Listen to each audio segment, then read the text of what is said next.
Welcome to my channel passion polity. मैं आपका दोस्त फैसल अहमद। आज का हमारा टॉपिक है मौलिक अधिकार। जैसा कि आपको दिख रहा होगा मौलिक अधिकार की फ्रेंड्स ये दूसरी क्लास है, जिसमें फ्रेंड्स पहली क्लास में हमने समानता का अधिकार बता चुका हूँ।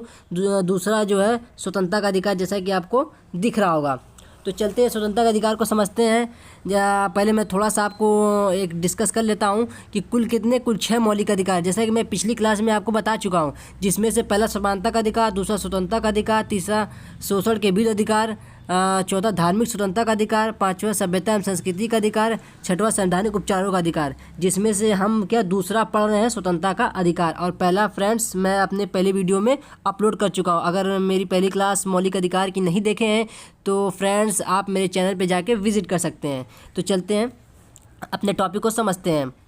तो जैसा कि आपको दिख रहा होगा स्वतंत्रता का अधिकार, तो इसमें फ्रेंड्स क्या है, स्वतंत्रता का अधिकार आर्टिकल 19 से 22, जैसा कि आपको दिख रहा होगा 19 से 22 में इसकी चर्चा की गई है, जैसा कि आपको दिख रहा होगा फ्रेंड्स।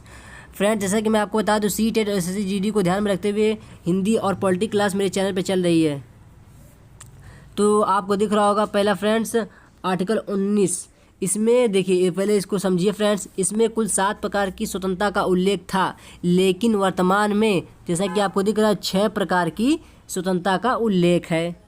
तो आपको समझ में आया। अब इसमें समझते हैं आर्टिकल 19A। जैसा कि आपको दिखा आर्टिकल 19A समझते हैं।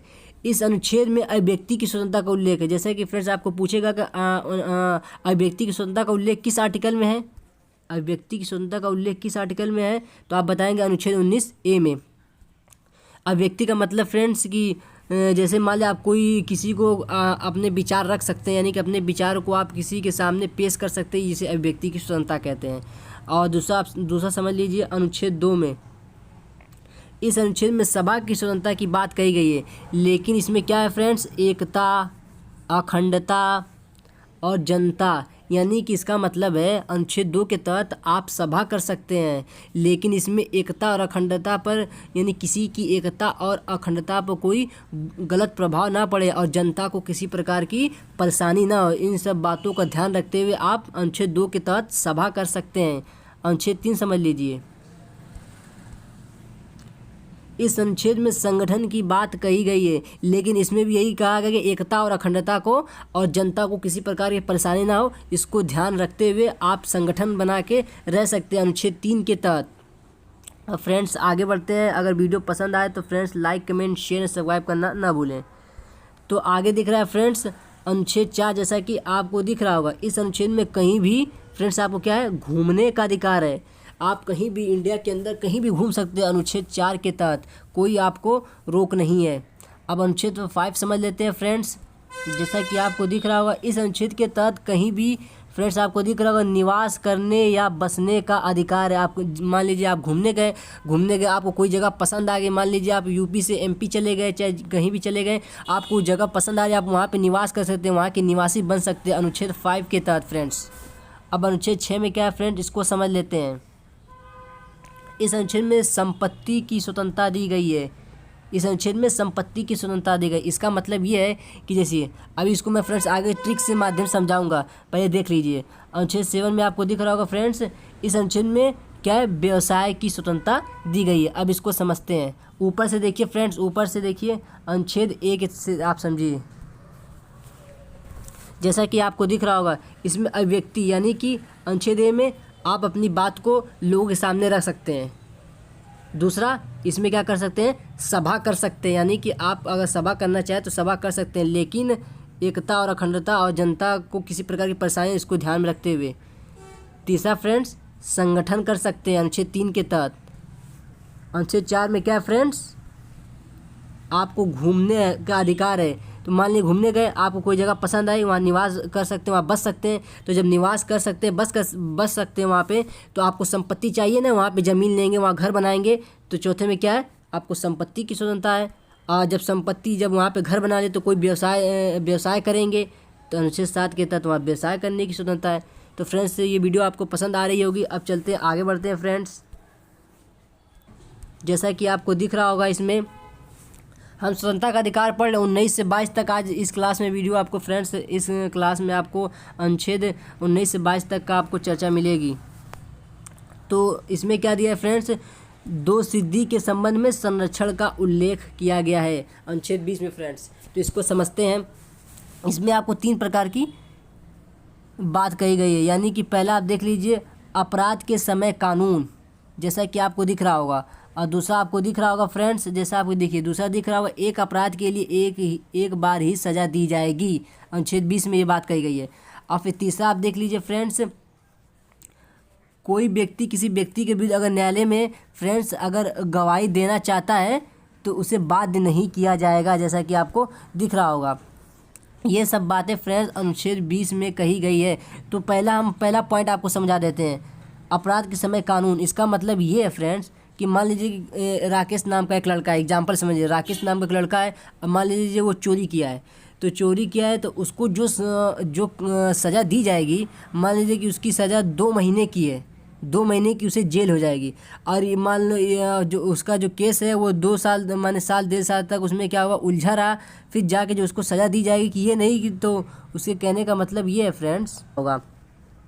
अब दूसरा पॉइंट है कि जैसा आपको दिख रहा होगा एक अपराध के लिए एक बार ही सज़ा दी जाएगी, न कि 2 बार, ये याद रखिएगा। और तीसरा फ्रेंड्स है कोई व्यक्ति किसी व्यक्ति के न्यायालय में गवाही देना चाहता है तो उससे बाद नहीं, यानी कि उससे रोका नहीं जाएगा, जैसा कि उसे बाध्य नहीं किया, यानी कि रोका नहीं जाएगा। अब फ्रेंड्स आगे बढ़ते हैं, अनुच्छेद 21 फ्रेंड्स समझ लेते हैं, प्राण एवं दैहिक स्वतंत्रता का अधिकार। इसमें पहला पॉइंट क्या है फ्रेंड्स, पहले समझते हैं। इस अनुच्छेद के तहत, यानी कि जैसा आपको दिख रहा होगा इस अनुच्छेद के तहत हमें जीने का अधिकार है, न कि मरने का, किस अनुच्छेद 21 में बात कही गई है। दूसरा आपको दिख रहा होगा फ्रेंड्स अपना मनपसंद विवाह करने का अधिकार है। मान लीजिए कोई हिंदू धर्म है, हिंदू धर्म का कोई लड़का है, मान लीजिए अगर वो किसी धर्म की लड़की से मान लीजिए शादी करना चाहता है, जैसे मान लीजिए मुस्लिमी धर्म से करना चाहता है, तो अनुच्छेद 21 के तहत वो अपना मनपसंद विवाह कर सकता है। अनुच्छेद 21 में ये बात कही गई है फ्रेंड्स। अनुच्छेद फिर देखिए तीसरा पॉइंट क्या है, निःशुल्क खाद्य सामग्री पानी, यानी कि जैसे आप लॉकडाउन में फ्रेंड जो सरकार ने ग्रामीण इलाकों में चाहे शहरों में फ्रेंड्स जो अनाज दिया है, अनुच्छेद 21 के तहत निःशुल्क खाद्य सामग्री जो दी है लॉकडाउन में फ्रेंड्स, अनुच्छेद 21 के तहत वो दिया है। कानूनी, अब देखिए कानूनी कार्रवाई से पहले चिकित्सा सुविधा पाने का अधिकार है। इसका मतलब ये हुआ फ्रेंड्स कि मान लीजिए कि कोई बंदा चोरी करके भाग रहा है, पुलिस उसे पकड़ रही है, रास्ते में क्या हुआ कि उसे ठोकर लग गया या फिर कहीं एक्सीडेंट हो गया, वो गिर गया, हाथ पर उसके टूट गए, तो ये नहीं कि उसे पुलिस ले जाके जेल में बंद करेगी, पहले उसे हॉस्पिटल ले जाकर पहले उसका इलाज करेगी। इसका मतलब ये हुआ। अब लास्ट पॉइंट क्या है फ्रेंड्स, शुद्ध जल तथा शुद्ध वायु ग्रहण करने का अधिकार है। अनुच्छेद 21 में ये 5 बातें कही गई, इसे आप नोट कर लीजिए अपने कॉपी पर। फ्रेंड्स आगे बढ़ते हैं, इसमें फ्रेंड्स समझ लीजिए, नोट में समझिए क्या लिखा है, अनुच्छेद 21A या 45A, इसमें क्या है 86वीं, यानी कि जैसा कि आपको दिख रहा होगा फ्रेंड्स 86वें संविधान अधिनियम 2002 के तहत 6 से 14 वर्ष तक के बच्चों को निःशुल्क तथा अनिवार्य शिक्षा पाने का अधिकार है। इसका मतलब जैसे आप जानते हैं कि ग्रामीण इलाकों में फ्रेंड्स जो प्राइमरी स्कूलें हैं वहाँ पे जो निःशुल्क जो शिक्षा दी जाती है अनुच्छेद 21A या 45A के तहत फ्रेंड्स दी जाती है। अब अनुच्छेद 22 समझ लेते हैं। इस अनुच्छेद के तहत गिरफ्तारी के संबंध में 3 प्रकार की स्वतंत्रता दी गई है। पहला फ्रेंड्स समझते हैं, गिरफ्तारी का कारण जानने का अधिकार। जैसे मान लीजिए आपके घर अचानक पुलिस आई, आपको गिरफ्तार करके ले जा रही है, तो ये आपको अधिकार है, आप उनसे पूछेंगे कि आप किस लिए हमें गिरफ्तार कर रहे हैं, किस अपराध के लिए हमें गिरफ्तार कर रहे हैं, पहला कंडीशन। दूसरा फ्रेंड्स दिया गया है कि 24 घंटे के अंदर नज़दीकी मजिस्ट्रेट, मान लीजिए आपको पकड़ के ले गई जेल में बंद कर दी, तो आप उनसे कहें कि हमें 24 घंटे के अंदर नज़दीकी मजिस्ट्रेट के पास, यानी कि नज़दीकी जो कोई वकील के सामने हमें पेश कीजिए, आपको कहने का अधिकार है उनसे। और तीसरा फ्रेंड दिया मनपसंद वकील से, आप जिस वकील से सलाह या परामर्श लेना चाहते हैं वो ले सकते हैं। तो फ्रेंड्स ये वीडियो यहीं तक रहने देते हैं। अगर वीडियो पसंद आए तो लाइक कमेंट शेयर सब्सक्राइब करना ना भूलें। तब तक के लिए मिलते हैं नेक्स्ट वीडियो में।